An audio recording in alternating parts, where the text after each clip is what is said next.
Hello everyone, welcome to the channel. तो यार हम लोग पढ़ रहे हैं admission of a partner TS Grewal book को हम सॉल्व कर रहे हैं। ठीक है, तो लॉन्ग क्वेश्चंस चल रहे हैं, 6 नंबर के ये क्वेश्चन है। तो स्टार्ट करते हैं। लेंदी क्वेश्चन ही हैं सारे। ठीक है, तो एक वीडियो में हम लोग एक ही क्वेश्चन कर रहे हैं आजकल। तो स्टार्ट करते हैं। ठीक है, आज के क्वेश्चन को। तो कह रहे हैं X and Y share profits in the ratio of 5:3। Their balance sheet as at 31 March was as follows. तो आपको लाइबिलिटीज साइड में देखना है। तो कुछ फंड दिख रहे हैं और यहाँ पे एक रिजर्व दिख रहा है। तो याद रखना, वर्कमैन कंपनसेशन रिजर्व तो जनरली बढ़ जाता है, पार्टनर्स में बढ़ जाता है, ओल्ड रेशियो में बढ़ेगा।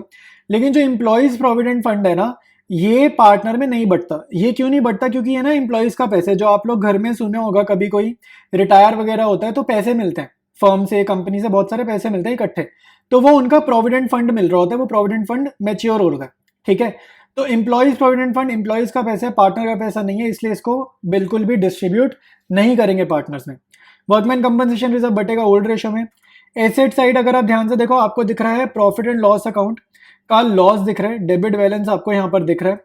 तो लॉस है तो 5:3 ओल्ड रेशो में ये बढ़ जाएगा। ठीक है भाई, तो डेबिट साइड पे बटेगा पार्टनर्स कैपिटल अकाउंट की। आगे पढ़ेंगे। They admit Z into partnership with 1/8 share in profits. Z brings 20,000 as his capital and 12,000 for goodwill in cash. तो Z brings 20,000 as his capital, 12,000 for his goodwill, मतलब ये premium है। Z acquires his share from X. अब ये ध्यान से देखो, ये लाइन इंपॉर्टेंट है।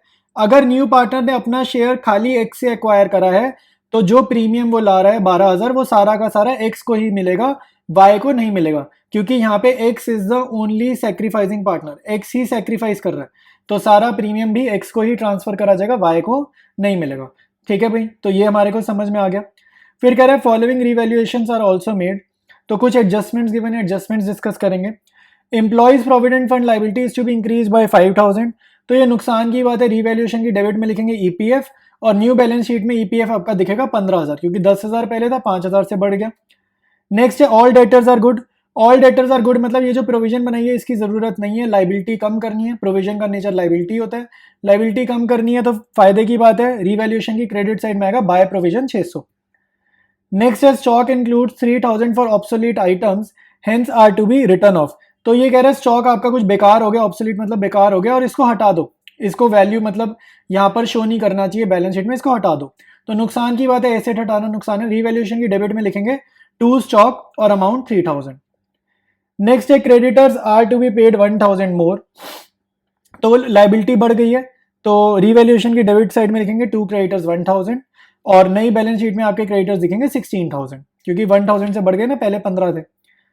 फिर नेक्स्ट है fixed assets are to be revalued at 70,000। ठीक है, तो फिक्स्ड एसेट्स हमारे को रीवैल्यू करनी है।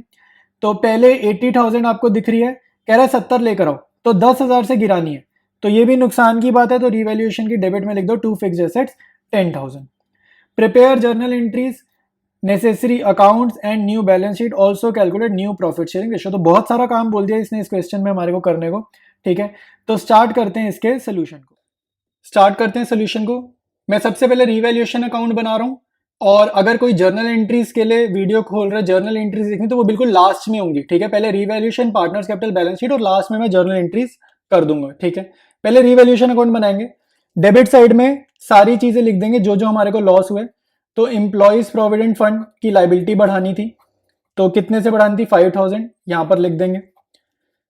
स्टॉक को राइट ऑफ करना था, तो टू स्टॉक 3,000 डेबिट में आएगा, सारे नुकसान है। ठीक है, टू क्रेडिटर्स, क्रेडिटर्स हमारे बढ़ गए हैं 1,000 से, तो यहां पर डेबिट में आएगा, ये भी नुकसान है।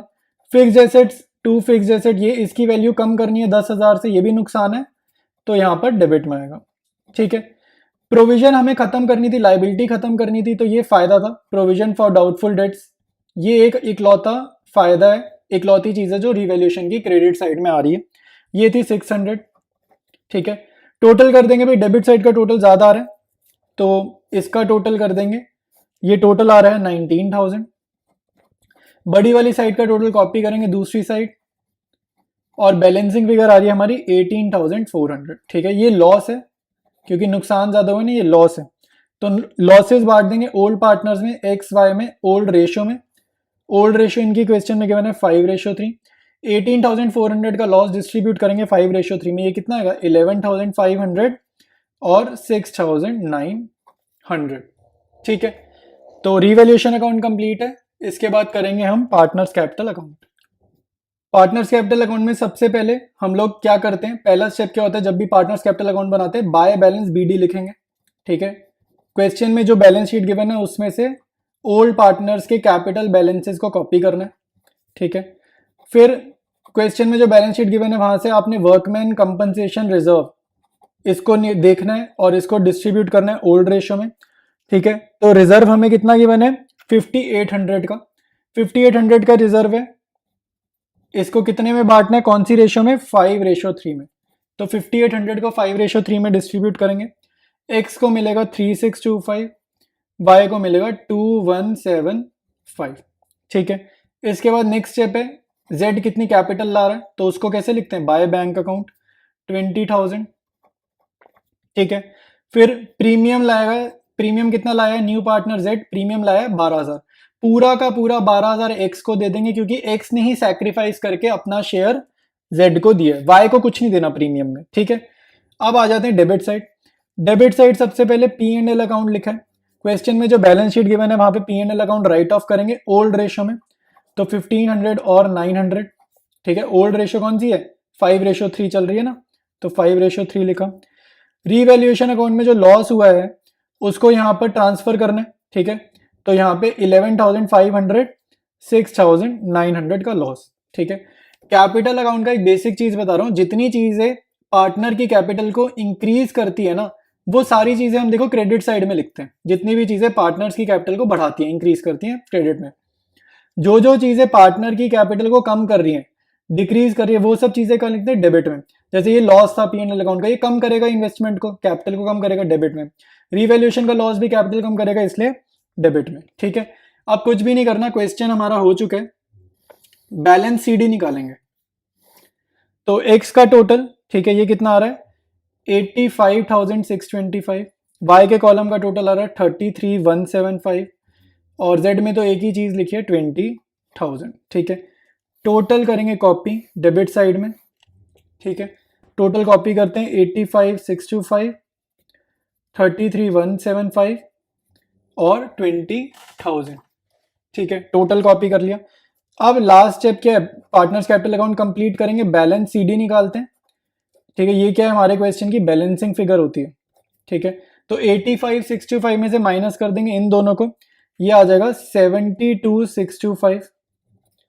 33,175 में से माइनस कर देंगे इन दोनों को, ठीक है, 900 और 6900 को, हमारा आंसर आएगा 25,375। जेड में कुछ लिखा ही नहीं है तो डायरेक्टली 20,000 यहाँ कॉपी कर देंगे। ठीक है, पार्टनर्स कैपिटल अकाउंट हमारा कंप्लीट है। ठीक है, तो अब चलते हैं सीधा बैलेंस शीट बनाने। बैलेंस शीट ड्रॉ करेंगे, डेट डालनी है April 1, 2023, जिस दिन न्यू पार्टनर ने फर्म को ज्वाइन किया।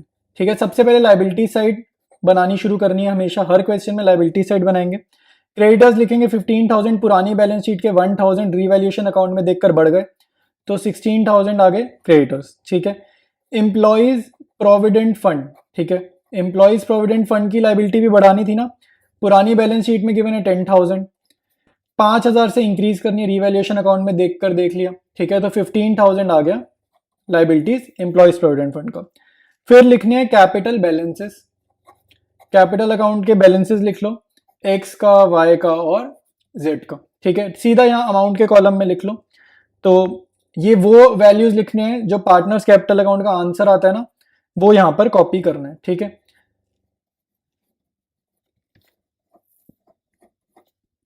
अब आते हैं एसेट साइड पे।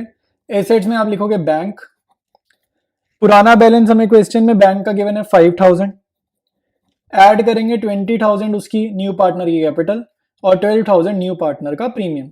ठीक है, इसका टोटल आ रहा है 37,000। ठीक है, तो ये हमने कर दिया बैंक का। इसके बाद लिखेंगे सन्ड्री डेटर्स, सन्ड्री डेटर्स में से उसने प्रोविजन हटाने को बोला है ना, तो पूरे 20,000 हो जाएंगे, प्रोविजन माइनस नहीं करनी। फिर लिखेंगे स्टॉक, स्टॉक उसने बोला था 25,000 में से राइट ऑफ करो 3,000 का, मतलब कम करो, तो अब कितना हो गया स्टॉक, 22,000 का रह गया। फिर लिखनी है फिक्स एसेट्स, फिक्स एसेट्स से रिलेटेड भी रिवैल्यूएशन अकाउंट में कह रहा है कि 10,000 से कम करो, तो 80,000 की थी, 10,000 से कम करी, कितनी आ गई, 70,000 हो गई। अब टोटल कर दो, पहले हमेशा लाइबिलिटी साइड का टोटल करो, फिर एसेट साइड का टोटल करो। टोटल हमारा टैली करना ही करना है, ठीक है, क्योंकि क्वेश्चन बिल्कुल सही सॉल्व करा हमने। तो लाइबिलिटी साइड का टोटल आ रहा है 1,49,000, एसेट साइड का टोटल भी सेम आ रहा है 1,49,000। और अब हमारा क्वेश्चन वैसे हो चुका है, बट जर्नल एंट्री वाला पार्ट रह गया, तो अब इसके बाद हम करेंगे journal entries. Journal entry start करेंगे भाई। सबसे पहले लिख देंगे bank account debited, new partner जितनी कैपिटल ला रहा है और जितना प्रीमियम ला रहा है, ठीक है। तो फर्स्ट एंट्री तो यही रहेगी, 20,000 उसकी कैपिटल है, 12,000 प्रीमियम है, टोटल वो कैश कितना ला रहा है, 32,000 ला रहा है, ठीक है। इसके बाद इस प्रीमियम को करना है डिस्ट्रीब्यूट, तो प्रीमियम होगा डेबिट, और उस पार्टनर को जो सैक्रिफाइस कर रहा है, क्वेश्चन में सैक्रिफाइस सिर्फ एक ही पार्टनर कर रहे हैं जो कि है एक्स, तो सारा का सारा प्रीमियम किसको ट्रांसफर कर देंगे, एक्स के कैपिटल अकाउंट में ट्रांसफर कर देंगे, ठीक है। नेक्स्ट जर्नल एंट्री क्या होगी भाई, वर्कमैन कंपनसेशन रिजर्व डिस्ट्रीब्यूट करेंगे। Workman compensation reserve debited 2x2y, old ratio में बांटना है 5:3, 5800 का रिजर्व था, अमाउंट यहां पर लिख देंगे, और पार्टनर कैपिटल अकाउंट क्रेडिट हो रहा है, ठीक है, क्योंकि रिजर्व से इनका कैपिटल बढ़ेगा, ठीक है। इसके बाद करेंगे नेक्स्ट जर्नल, तो रिवैल्यूएशन अकाउंट देख देख कर हम एंट्री बनाएंगे। Revaluation account debited to employees provident fund, to stock, to creditors और टू फिक्स्ड एसेट्स, ठीक है। रिवैल्यूएशन अकाउंट की डेबिट साइड देखकर एक कंपाउंड जर्नल एंट्री बना देंगे। ईपीएफ की वैल्यू लिखी 5,000, स्टॉक की लिखी 3,000, क्रेडिटर्स की लिखी 1,000, फिक्स्ड एसेट्स की लिखी 10,000, इनका टोटल लिख दिया सीधा रिवैल्यूएशन के डेबिट में 19,000, ठीक है। अभी दो एंट्रीज तो आई थिंक और रह गई हैं, ठीक है, करते हैं कंटिन्यू। नेक्स्ट जर्नल एंट्री क्या होगी, रिवैल्यूएशन अकाउंट की क्रेडिट साइड देखोगे तो वहां पर लिखा है प्रोविजन फॉर डाउटफुल डेट्स, तो उसको देख के जर्नल एंट्री फॉर्म कर नहीं सकते, ठीक है। Provision for doubtful debts to revaluation कितना आएगा 600, ठीक है। इसके बाद हमने क्या करना है, नेक्स्ट जर्नल एंट्री में जो लॉस हुआ है एक्स वाई टू रिवैल्यूएशन वो लिख देंगे, ठीक है। लॉस की एंट्री भी तो बनानी है। जितनी जर्नल एंट्रीज हमने मतलब जितनी पोस्टिंग कर चुके हैं ना अकाउंट्स में, उनमें जो जो जर्नल एंट्री यूज हुई थी वो लिख रहे हैं, तो अगर आपको अकाउंट में से देख देख कर जर्नल बनानी आती है तो भी काम चल जाएगा, ठीक है। तो अमाउंट्स कॉपी करा, लॉस के अमाउंट लिखा 11,500, 6,900 और क्रेडिट में टोटल लिखा 18,400, ठीक है। इसके बाद हमारी लास्ट जर्नल एंट्री है इस क्वेश्चन की, जो P&L अकाउंट हमने लॉस की फॉर्म में बैलेंस शीट में देखा था ना, तो उससे भी पार्टनर के कैपिटल अकाउंट रिड्यूस हुए, तो उसकी भी पोस्टिंग करनी है।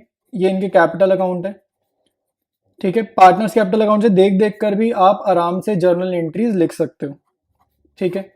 तो ये हमारी लास्ट जर्नल एंट्री थी। सभी क्वेश्चन की जो जर्नल एंट्रीज की डेट है वो डेट क्या है 2023 अप्रैल 1, ठीक है। यहाँ पे मैं नंबरिंग लिख रहा हूँ, आप डेट्स का कॉलम बनाओगे, प्रॉपर फॉर्मेट यूज करोगे, डेट क्या लिखोगे अप्रैल 1, 2023 सभी जर्नल एंट्रीज में, ठीक है। तो अब हमारा क्वेश्चन कंप्लीट है, और इसमें मैंने ना न्यू रेशो नहीं निकाल के दी है, न्यू रेशो मैंने तुम्हारे लिए छोड़ी है।